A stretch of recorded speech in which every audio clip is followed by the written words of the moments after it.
Good morning. A brighter Monday morning is in store thanks largely to the positive world markets. The overall undercurrent remains to be shaky and fragile. To start with, a big dampener for the domestic economy and the markets is the policy impasse at the center. A sticky inflation and a spate of interest rate hike have only added to the uncertainty. FI don't appear to be too excited to pour in a lot of money in India. Retail participation is negligible. In addition, monsoon seems to have taken a break of sorts after the promising start. All in all, the environment is not conducive for equities. In fact, a private survey of fund managers on the prospects of the Indian market is pretty glum. The short point is this is not the right time to be taking on the risk.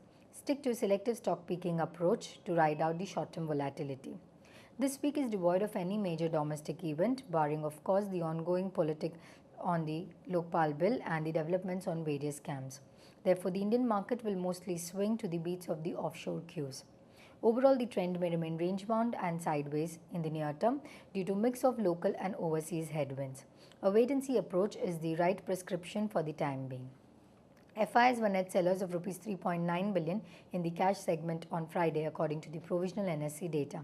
The domestic institutions were net sellers at Rs 353.7 million on the same day. In the F&O segment, the foreign funds were net buyers at Rs 14.88 billion.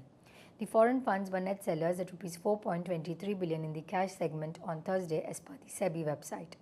Mutual funds were net buyers of Rs 446 million on the same day. ADAG companies, especially Arcom and Reliance Infra, could take a knock as they will be removed from the Sensex starting August 8th. They will be replaced with Sun Pharma and Coal India. There won't be a major revision in the Sensex earnings of FY12. PFC, Prime Focus and RPP Infra will announce their results today. Moving on to recommendation, our technical calls for the day are: we advise buying Godrej Industries in above Rs 203 with a stop loss placed at Rs 197 and for the target price of Rs 218.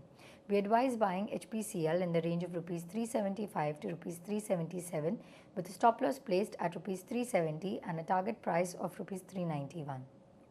Our derivative strategy for the day are: short Metalloid Razell June futures in the range of Rs 266 to Rs 268 for the target price of Rs 258 and a stop loss placed at Rs 271. Long Oriental Bank June futures in the range of Rs 317 to Rs 319 for the target price of Rs 314 and with a stop loss placed at Rs 327.